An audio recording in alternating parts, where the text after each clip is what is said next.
नमस्कार, स्वागत है आपका हमारे खास कार्यक्रम आपके सितारे में। आपके साथ में हूँ नितिशा। भौम प्रदोष पर कर्ज ऋण निवारण में के क्या हो उपाय, आज ही हम जानेंगे आचार्य जी से आज के महा उपाय में। इसके साथ ही हम जानेंगे आज क्या कहती है आपकी राशि और कैसा रहेगा आपका आज का दिन। तो देर कैसी, चलिए शुरू करते हैं आपके सितारे। क्या आप जानते हैं क्या है ऋण मुक्ति के उपाय? तो जानिए पंडित वैभव नाथ शर्मा से भौम प्रदोष तिथि का महत्व। आपके सितारे में आप अपनी हर परेशानी का हल प्राप्त कर सकते हैं और अपने सवाल पूछ सकते हैं। स्टूडियो में मेरा साथ देने के लिए मौजूद हैं विश्वविख्यात ज्योतिषाचार्य और वास्तुशास्त्री पंडित वैभव नाथ शर्मा जी। आचार्य जी, आपका हार्दिक स्वागत है। नमस्कार। तो यदि आप भी अपनी कुंडली के ग्रह नक्षत्रों से हैं परेशान, या फिर कार्य, व्यापार या परिवार की कोई भी चिंता कर रही है आपको परेशान, तो आप भी हमें कॉल कर सकते हैं। हमारे नंबर्स लगातार आपकी टीवी स्क्रीन पर फ्लैश किए जा रहे हैं। आप हमें हमारे टोल फ्री नंबर पर भी कॉल कर सकते हैं। आप हमसे सीधी बात कर सकते हैं। हमारा टोल फ्री नंबर है 18001026-303। आप इस नंबर पर मुफ्त में कॉल करें। इसके अलावा आप हमें हमारे लैंडलाइन नंबर्स 012046463332 और 012046463327 पर भी कॉल करके हमसे सीधी बात कर सकते हैं। चलिए सबसे पहले आचार्य जी से जानते हैं आज का पंचांग। जी बिल्कुल, आज का पंचांग इस प्रकार है। विक्रम संवत 2070 माघ मास चल रहा है और माघ मास के कृष्ण पक्ष की आज द्वादशी उपरांत त्रयोदशी तिथि है। मंगलवार का दिन है। नक्षत्र है मूल, योग है व्याघात और करण है तैतिल। और आज जो व्रत और पर्व मनाया जा रहा है, जो विशेष तिथि है, जो त्योहार मनाया जा रहा है, उसे प्रदोष व्रत कहते हैं। और जब यह प्रदोष व्रत मंगलवार को पड़ जाए तो बहुत ही शुभ होता है। तो क्या है आज की तिथियों का विशेष महत्व, किस प्रकार आप लें लाभ, ये सारी जानकारी मैं आपको आज देने वाला हूँ। तो ये था आज का पंचांग और अब बारी है बात करने की राशिफल के बारे में। आचार्य जी से जानेंगे 12 राशियों का आज के लिए राशिफल। सबसे पहले बात मेष राशि की। बिल्कुल, मेष राशि वाले जातक लोगों को आज की तिथि में धार्मिक यात्रा की योजना बना सकते हैं। इससे आपको मानसिक शांति की प्राप्ति होने वाली है। आज के दिन मिश्रित फल प्राप्त होगा। भौतिक सुख सुविधा बढ़ सकती है। कारोबार में वृद्धि विस्तार के संयोग दिखाई देते हैं और नया कार्य प्रारंभ करने की योजना भी आज आप बना सकते हैं। कोई नए कार्य को प्रारंभ करने के लिए भी आज कुछ आप प्रयास करेंगे। ओम अव्यक्त मूर्तये नमः, इस मंत्र का 108 बार जाप करें तो आज की तिथि का बहुत अच्छा लाभ लिया जा सकता है। काले रंग के वस्त्रों का आज विशेष त्याग करना आपके लिए हितकारी होगा। और चलिए अब जान लेते हैं कि वृषभ राशि वाले जातकों का दिन आज कैसा रहेगा। वृषभ राशि वाले जातक लोगों के लिए आज की तिथि में दिन के आरंभ में पदोन्नति के अवसर मिल सकते हैं। आर्थिक स्थिति में सुधार होगा। अपना घर बनाने का जो सपना आप काफी समय से देख रहे थे, आज वह किसी न किसी माध्यम से साकार हो सकता है। उसकी शुरुआत आज हो सकती है। आज यात्रा भी संभावित है। आज आप अगर यात्रा करते हैं तो बहुत सावधानी से करना चाहिए और ध्यान ये रखना है कि आप लंबी दूरी की यात्रा से बचें। ओम अव्ययाय नमः मंत्र का 108 बार जाप कर लेना आपके लिए सर्वोत्तम होगा। और चलिए अब बात कर लेते हैं मिथुन राशि की। आचार्य जी से जान लेते हैं कि मिथुन राशि के जातक आज की तिथि में क्या करें और क्या ना करें। मिथुन राशि वाले जातक लोगों के लिए पारिवारिक उलझनें आज बढ़ सकती हैं। तनाव बहुत ज्यादा रहेगा। पारिवारिक वाद विवाद रहेगा। कोई परेशानी या समस्या आपके समक्ष आ सकती है। विद्यार्थी वर्ग के लिए आज समय अनुकूल है। आज आप जो भी पढ़ाई लिखाई करेंगे, अपने लिए प्रयास करेंगे, उसमें आपको सफलता मिलेगी। देश विदेश का भ्रमण कर सकते हैं। ऐसी कोई यात्रा आज संभावित है। आज की तिथि को शुभ बनाने के लिए ओम अव्ययाय नमः मंत्र का 108 बार जाप कर लेना आपके लिए सर्वोत्तम होगा। अपनी भावनाओं को नियंत्रित रखना आज बहुत ज्यादा आवश्यक है आपके लिए। और चलिए अब जानते हैं कि कैसा रहेगा कर्क राशि के जातकों का दिन। कर्क राशि वाले जातक लोग, यदि आप काफी समय से कोई मुकदमा लड़ रहे हैं, कोई वाद विवाद चल रहा है, तो आज ऐसी संभावना बनती दिखाई देती है कि फैसला आपके पक्ष में आ जाए। ऐसी आज बहुत प्रबल संभावना है। स्वास्थ्य में भी कुछ समस्या, कुछ परेशानी आ सकती है। कारोबार एवं आर्थिक स्थिति उतार चढ़ाव से परिपूर्ण रहने वाली है। कर्ज लेने की स्थिति आज आपके समक्ष आ सकती है। तो आज आपको जितनी आवश्यकता है उतनी ज्यादा ही आर्थिक सहायता लेनी चाहिए। ओम आश्रिताय नमः मंत्र का 108 बार जाप कर लेना आपके लिए सर्वोत्तम होगा। शेयर मार्केट में यदि आप इन्वेस्टमेंट नहीं करेंगे तो ही आपके लिए आज का दिन बहुत अच्छा हो सकता है। और चलिए अब बात कर लेते हैं सिंह राशि के जातकों की। सिंह राशि वाले जातक लोगों के लिए पुराने मित्रों से मिलने के अवसर आज आपको प्राप्त हो सकते हैं। दाम्पत्य सुख में आ रही कमी जो है वो आज और ज्यादा बढ़ सकती है। दिन फिर भी सामान्य रहने वाला है। यात्राएं आज कुछ अधिक हो सकती हैं। परिवर्तन, बदलाव एवं तबादले का आज दिन है। तो यदि आप नौकरी में ट्रांसफर चाहते थे या नहीं चाहते थे, आज ऐसी संभावना है कि आपको अपने कार्यक्षेत्र में भी कुछ परिवर्तन मिले, जिम्मेदारियां बढ़ जाएं, घट जाएं, आपकी भूमिका कहीं बदल दी जाए, आपको ट्रांसफर मिल जाए। तमाम नाना प्रकार के परिवर्तन आज जीवन में आ सकते हैं। पारिवारिक व्यय बढ़ जाए, इसकी भी संभावना आज ज्यादा दिखाई देती है। ओम इंद्र श्री प्रदाय नमः, इस मंत्र का 108 बार जाप कर लेना आपके लिए दैवीय गुणों की कृपा लेकर के आएगा। आज के लिए आपके लिए सबसे आवश्यक ये है कि आज की दिनचर्या में यदि आप अपने बिजनेस में कोई पार्टनर जोड़ना चाहते हैं या किसी की पार्टनरशिप में कोई काम शुरू करना चाहते हैं, तो व्यापार में किसी भी प्रकार की साझेदारी आपके लिए शुभ नहीं है, फलित नहीं है, इससे बचिए। और अब बारी है छठी राशि यानी कि कन्या राशि की। जानेंगे कैसा रहेगा कन्या राशि के जातकों का दिन। कन्या राशि वाले जातक लोगों के लिए परिवार में किसी बात को लेकर के आज वाद विवाद बहुत ज्यादा हो सकता है। आज आपकी आर्थिक स्थिति प्रबल होगी। आप प्रतियोगियों को परास्त करते हुए आगे बढ़ सकते हैं, उन पर विजय पा सकते हैं। भूमि भवन विषयों में क्रय विक्रय से आज आप लाभ प्राप्त कर सकते हैं। इस जगह भी आप अपने शत्रुओं पर हावी रहेंगे। ओम इक्षु चाप धृते नमः मंत्र का 108 बार जाप कर लेना आपके लिए सर्वोत्तम होगा। आपके जीवन साथी के साथ, आपके लाइफ पार्टनर या फिर बिजनेस पार्टनर के साथ अगर कोई मतभेद इन दिनों चल रहा है तो उस झगड़े से, उस वाद विवाद से आपको बचना चाहिए। और इस वक्त कुछ दर्शक हमारे साथ फोन लाइन पर जुड़े हुए हैं। कन्नौज से हमारे साथ राधा रमन जुड़े हुए हैं। आप अपना प्रश्न करें और साथ ही साथ जन्म विवरण भी दें। जी नमस्कार, आशीर्वाद बताएं। साहब, हमारा जन्मदिन है 19 मई जी 1938 जी दिन शुक्रवार, और कन्नौज में ही मैं पैदा हुआ जी। और हमको साहब 15 साल रिटायरमेंट हो गई जी सर्विस से। हमको हमारे पास धन संचय नहीं हो पाता, पेंशन भी कम मिल पाती, खर्चा दे दिया था तो अब पेंशन भी कम मिलती है, खर्चा नहीं चलता, परेशानी बहुत रहती है साहब, क्या करें हम। जी बिल्कुल, आप अपना जन्म का समय बता दें। जन्म का समय 8:07। सुबह का है या शाम का? रात को। जी जी बिल्कुल, आपने जो अपनी परिस्थितियां बताई हैं, आपकी जन्मपत्रिका के अनुसार बुध की महादशा में बुध की ही अंतर्दशा चल रही है और बुध आपकी कुंडली में 8वें भाव के स्वामी होने के साथ साथ 11वें भाव, जिसे आय भाव कहते हैं, उसके भी स्वामी हैं। लेकिन बुध के लिए अगर आप कुछ पूजा पाठ उपाय करें तो मुझे लगता है कि आपकी जो आर्थिक स्थिति है उसमें आप काफ़ी सुधार कर सकते हैं। तो इस क्रम में सबसे पहला काम जो होगा वो आपको भगवान श्री गणेश की पूजा आराधना से लाभ मिलेगा। सबसे पहले आपको भगवान गणपति की आराधना करनी चाहिए अपनी नियमित दिनचर्या में, और उसके साथ साथ देवी दुर्गा की आराधना करते हैं तो जो भी आर्थिक विपन्नता की स्थिति है, आर्थिक तंगहाली की स्थिति है, उसे आप नियंत्रित कर सकते हैं। जहाँ तक रही आपके परिवार में, आपके नौकरी में आ रही समस्याओं की, जो अभी आप रिटायर हुए हैं उसके बाद से आपको बहुत अच्छा लाभ नहीं मिल रहा, जब आप गणपति और देवी दुर्गा की आराधना शुरू करेंगे, क्योंकि बुध जो है वह अष्टमेश भी है, अष्टमेश का प्रभाव भी आ रहा है, ऐसे में अवस्थाजन्य कुछ रोग भी आते हैं, शारीरिक व्याधि भी परेशान करती है। तो भगवान श्री गणपति की पूजा आराधना से आप इन सभी समस्याओं को दूर कर सकते हैं। बहुत सरल सा, बहुत साधारण सा उपाय है गणेश चालीसा और दुर्गा चालीसा। ये नियमित दिनचर्या में आप एक बार या 3 बार पाठ करना आरंभ कर दें। आज की तिथि इस मायने में बहुत शुभ है, आपको बहुत अच्छा फायदा मिलेगा।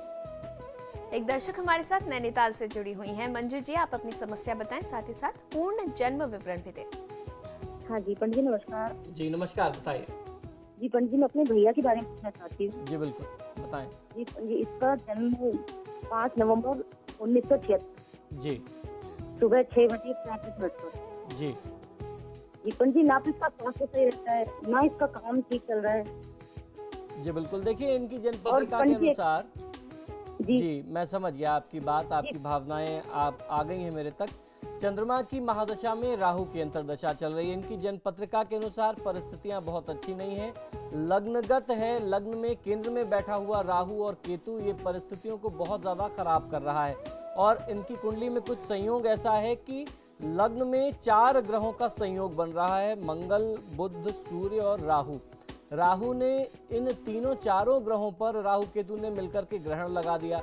अब किसी भी जातक के ये 4 प्रमुख ग्रह अगर ग्रहण ग्रस्त हो जाएंगे, इन पर ग्रहण लग जाएगा, तो जीवन के जो भी लाभ मिलने चाहिए या कुंडली का जो सही मायने में फायदा मिलना चाहिए वह नहीं मिल पाता। कितने भी अच्छे से अच्छा राजयोग होगा, वह इन ग्रहों के इक्वेशन में, इन ग्रहों के कॉम्बिनेशन में आकर के, राहु केतु के संपर्क में आकर के वह जो है प्रभावित हो जाता है। तो ऐसी परिस्थिति में आपके लिए सबसे ज़्यादा आवश्यक ये है कि आप, आपका परिवार और यदि संभव है भाई साहब भी, क्योंकि इनकी अवस्था अब ठीक ठाक हो गई है, ये खुद से अपने लिए पूजा पाठ कर सकते हैं। अपने लिए इनको ज़्यादा से ज़्यादा महादेव शिव की पूजा आराधना करनी चाहिए। बहुत सरल सा, बहुत सामान्य सा उपाय है। कच्चे दूध में काले तिल डाल करके, क्योंकि राहु की दशा चल रही है, कच्चे दूध में काले तिल डाल करके महादेव शिव का अभिषेक किया जाए, बहुत अच्छा फायदा मिल सकता है।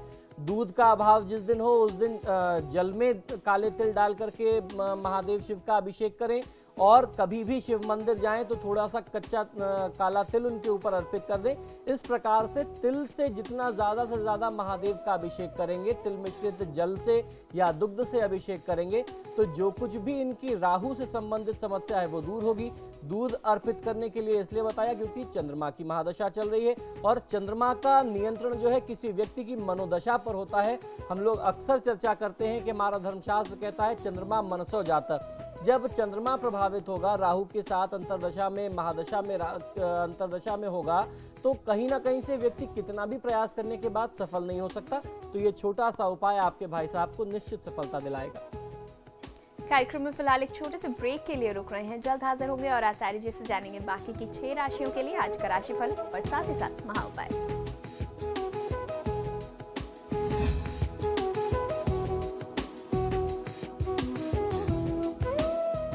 ब्रेक के बाद आप सभी का एक बार फिर स्वागत है। चलिए आचार्य जी से हम राशिफल के बारे में बातचीत कर रहे थे, तो अब जान लेते हैं तुला राशि के जातकों का दिन कैसा रहेगा।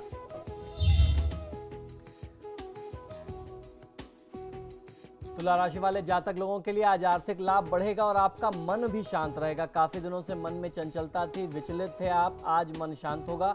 शिक्षा के क्षेत्र में विद्यार्थी वर्ग को बहुत अच्छी प्रगति मिल सकती है और आपकी कोई बहुत दिनों से जो मनोकामना थी वह भी पूर्ण होगी और धन लाभ में आज कहीं ना कहीं से वृद्धि के संयोग दिखाई देते हैं। धन लाभ आज बहुत अच्छा मिल सकता है। ओम उत्पल कराय नमः मंत्र का 108 बार जाप कर लेना आपके लिए सर्वोत्तम होगा। आज आपके लिए भी आवश्यक है कि आप काले रंग के वस्त्रों के प्रयोग से बचें। और चलिए अब जान लेते हैं कि वृश्चिक राशि के जातकों के लिए आज के सितारे क्या ला रहे हैं। वृश्चिक राशि वाले जातक लोगों के लिए आज की तिथि में जो नौकरी पेशा लोग हैं उनको जॉब में प्रमोशन मिलने की संभावना है। अविवाहित वर्ग के विवाह आदि का प्रस्ताव मिल सकता है या फिर वार्ता आगे बढ़ेगी। वाहन आदि का सुख प्राप्त करके अपने नए संपर्क आज आप बना सकते हैं। आज का दिन कुल मिलाकर के आपके लिए सफलता से परिपूर्ण रहने वाला है। ओम एकदंताय नमः इस मंत्र का 108 बार जाप कर लेना आपके लिए सर्वोत्तम होगा। आज की तिथि में आप यात्रा न करें तो आपके लिए ज्यादा उत्तम है। और चलिए अब आचार्य जी से जान लेते हैं कि क्या कहते हैं धनु राशि के जातकों के सितारे। धनु राशि वाले जातक लोगों के लिए आपके सभी सोचे हुए कार्य पूर्ण होने वाले हैं। जो भी आपके चिंतित मनोरथ थे आज उनकी सिद्धि होगी। आपकी व्यस्तताएं बढ़ सकती हैं। वाणिज्य व्यवसाय में वृद्धि के संयोग बनते हैं। तरक्की का मार्ग, आगे बढ़ने का मार्ग प्रशस्त होगा। कुछ पुराने संबंधी परेशानी का कारण बन सकते हैं। आज की तिथि को शुभ बनाने के लिए ओम कली कल्मश नाशनाय नमः मंत्र का 108 बार जाप कर लेना आपके लिए सर्वोत्तम होगा। आज किसी भी प्रकार का लाभ प्राप्त करने के लिए झूठ का सहारा मत लीजिए तो आपके लिए अच्छा होगा। चलिए अब आचार्य जी से हम जानेंगे कि मकर राशि के सितारे आज क्या कह रहे हैं। मकर राशि वाले जातक लोगों के लिए पारिवारिक व व्यावसायिक चिंताएं बनी रहने वाली हैं। विवाह संबंधी निर्णय लेने से आपको बचना चाहिए। आप अस्वस्थ हो सकते हैं, मानसिक कष्ट होगा, अचानक कोई परेशानी, कोई समस्या आपके समक्ष आ सकती है। ओम कुलादि भेतने नमः मंत्र का 108 बार जाप कर लेना आपके लिए सर्वोत्तम रहने वाला है। कटु वचन न बोलें तो आपके लिए हितकारी होगा। और अब बात करेंगे कुंभ राशि की।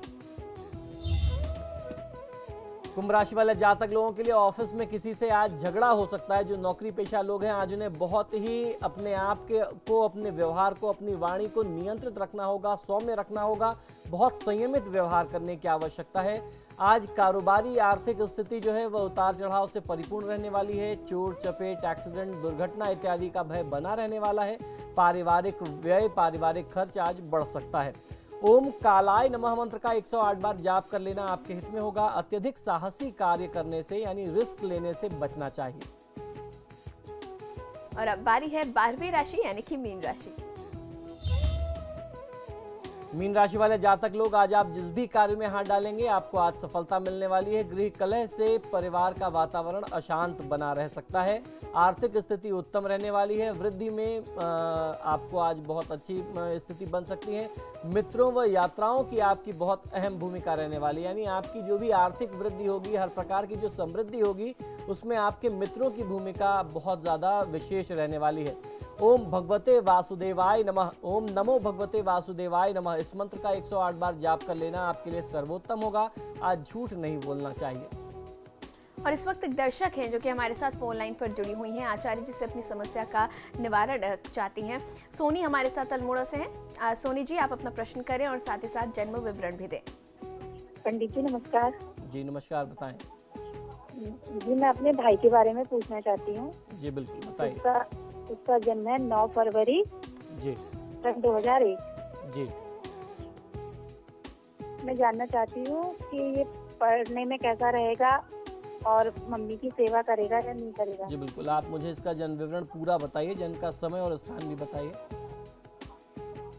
इसका जन्म नैनीताल हुआ है जी। और बृहस्पति का दिन है और 11 समय बताइए। समय का अभाव होता है हमारे पास। जन्म का समय जल्दी से बताइए। 11 बजे। दिन का या 9 रात का? फरवरी दिन का। जी बिल्कुल, देखिए जहाँ तक इस जातक की पढ़ाई से संबंधित आपने प्रश्न किया, पढ़ाई और तमाम सारी चीज़ें इस बच्चे के लिए अच्छी रहने वाली हैं। ये जातक जो है बहुत धार्मिक रहेगा। नवम भाव में भाग्य स्थान में, धर्म कर्म के स्थान में केतु की स्थिति किसी भी व्यक्ति को गुप्त रूप से धार्मिक बनाती है। जहाँ तक आपने माता पिता और परिवार की सेवा की बात कही, उसमें कहीं किसी भी प्रकार का संदेह नहीं है। इस बच्चे के संस्कार बहुत उत्तम है। ये पूरी तरीके से परिवार का ध्यान रखेगा। और चलिए अब हम आचार्य जी से जान लेते हैं आज का विशेष महाउपाय।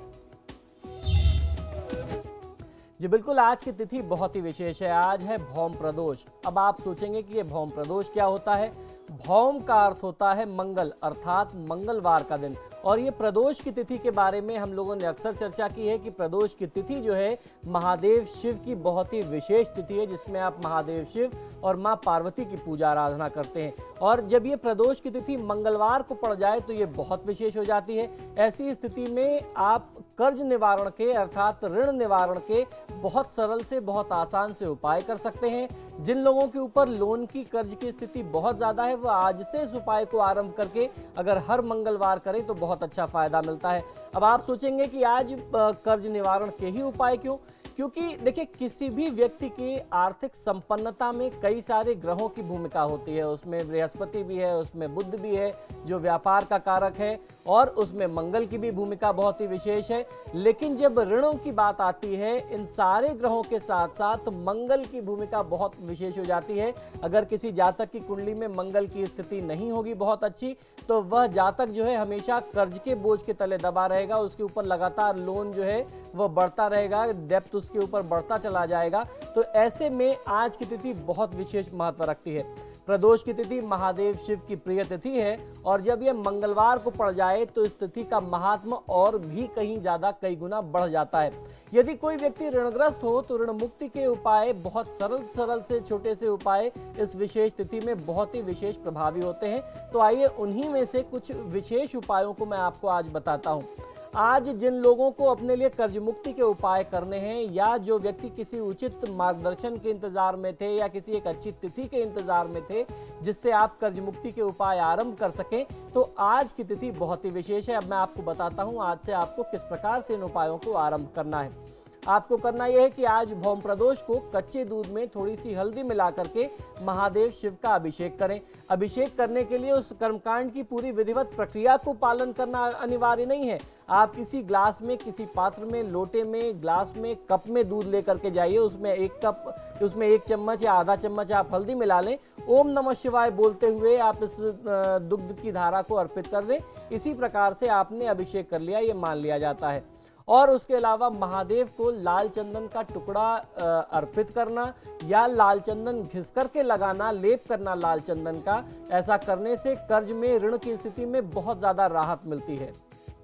कुछ विशेष मंत्र हैं जिन मंत्रों का आप जाप करके भी अपने कर्ज की स्थिति को दूर कर सकते हैं, उसमें लाभ ले सकते हैं। वह मंत्र इस प्रकार है। ओम नमः शिवाय। इस शिव पंचाक्षरी मंत्र से हर व्यक्ति परिचित है, भली भांति परिचित है, इसका लाभ लिया जा सकता है। ओम ऋण मुक्तेश्वराय नमः। इस मंत्र का 108 बार जाप कर लेना, आज की तिथि में कम से कम 108 बार जाप कर लेना आपको बहुत अच्छा लाभ देता है। अब जब हम लोग मंगल देवता के प्रसन्नता की बात करते हैं, उनकी कृपा लेने की बात करते हैं, तो ओम अंगारकाय नमः, ओम अंगारकाय नमः, इस मंत्र को हम लोग भूल नहीं सकते।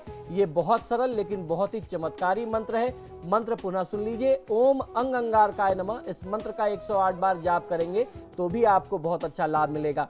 उसके साथ साथ हनुमान जी को प्रसन्न करना, हनुमान जी की विभिन्न प्रकार से कृपा प्राप्त करना, जिसमें सबसे पहली क्रिया यह है कि आप हनुमान जी को सिंदूर और चमेली के तेल का चोला अर्पित करें। ये चोला अर्पित करने के बाद लाल पुष्प, कोई भी लाल फल या लाल मिष्ठान भी आप अर्पित कर सकते हैं। लाल फल में आप सेब ले सकते हैं, अनार ले सकते हैं, नाना प्रकार के आपके पास ऑप्शंस अवेलेबल हैं।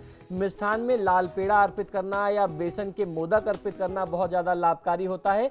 ये अर्पित करने के बाद आप हनुमान जी के सामने बैठ करके ऋणमोचक मंगल स्तोत्र का पाठ करें, अधिक से अधिक पाठ करें। इसीलिए मैंने इसमें संख्या नहीं बताई है, आप अपने सामर्थ्य अनुसार कर सकते हैं। जिसका सामर्थ्य हो वो 1 पाठ करे, जिसका सामर्थ्य है वो 3, 8, 5, 11, 21, जैसा भी आपका सामर्थ्य बने। ये 4 लाइन का छोटा सा स्तोत्र है। ऋणमोचक मंगल स्तोत्र का पाठ आज से यदि कोई आरंभ करता है तो कर्ज मुक्ति में बहुत ज्यादा सहायता आपको मिल जाती है। इसके अलावा आप हनुमान जी के समक्ष बैठ करके हनुमान चालीसा, बजरंग बाण और हनुमानाष्टक का भी यथा सामर्थ्य पाठ करेंगे तो आपको बहुत अच्छा लाभ मिलेगा। और आज से ही कर्ज मुक्ति के लिए लाल वस्तुओं का दान करना बहुत ज्यादा विशेष लाभकारी होता है। इन लाल वस्तुओं में प्रमुखतः आपको दान करना है लाल मीटर सवा कपड़ा, 1.25 किलो गेहूं, तांबे का एक छोटा सा पात्र, लाल मिष्ठान के लिए लाल पेड़ा या बेसन के मोदक मैंने बताया, इसका आप प्रयोग कर सकते हैं। 1.25 पाव गुड़ और 1.25 पाव लाल चने का दान किया जाना चाहिए। एक माचिस की डिब्बी जरूर हो, क्योंकि मंगल जो है वह अग्नि तत्व कारक है, अग्नि के प्रतिनिधित्व करते हैं, तो ऐसे में माचिस की एक डिब्बी का होना अनिवार्य होता है। कुछ दक्षिणा लगा करके किसी आवश्यकतामंद व्यक्ति को देना चाहिए।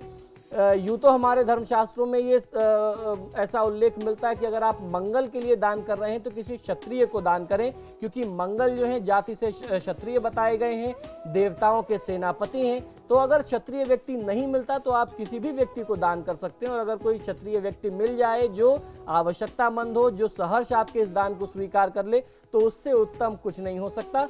ये उपाय आज से आरंभ करके लगातार अगर कोई 8 मंगलवार करता है तो ये मेरी गारंटी है कि आप अपने कर्ज की स्थिति में चमत्कारी अंतर महसूस करेंगे। आपका कर्ज इन 8 सप्ताहों में काफी अधिक कम हो चुका होगा, जिसकी आपको कोई उम्मीद नहीं थी। और यदि संभव हो तो भौम प्रदोष की तिथि में व्रत भी करना चाहिए। अगर आप आज से व्रत आरंभ करना चाहते हैं तो भी बहुत अच्छा फायदा मिलता है। इस व्रत में आपको करना यह है कि एक समय आपको अन्न ग्रहण करना है। संध्या काल में जब आप महादेव शिव और माँ पार्वती की पूजा कर लें, हनुमान जी की पूजा कर लें, उसके बाद मीठा भोजन करना चाहिए। मैंने देखा लोग खीर पूड़ी खाते हैं, पराठे से गुड़ खाते हैं, मिठाइयों से भोजन करते हैं। इसमें मीठा भोजन ही करना चाहिए, नमकीन चीज़ों का पदार्थ का कोई भी सेवन नहीं करना चाहिए। एक समय भोजन करें, एक समय आपको फलाहार ही ग्रहण करना चाहिए। इस विधि विधान से, इस प्रकार अगर सरल माध्यम से आप महादेव शिव और पार्वती को प्रसन्न करते हैं, मंगल देवता श्री हनुमान को प्रसन्न करते हैं, तो मुझे पूरी उम्मीद है कि आपकी जो भी कर्ज की स्थिति है, विकट स्थिति है, आप बहुत गंभीर रूप से घिरे हुए हैं, उसमें आपको तत्काल प्रभाव से लाभ मिलने लगेगा। और कार्यक्रम में आज इतना ही। आचार्य जी, आप हमारे स्टूडियो में आए, इसके लिए बहुत बहुत धन्यवाद। जी धन्यवाद। खबरों के लिए देखते रहिए समाचार प्लस।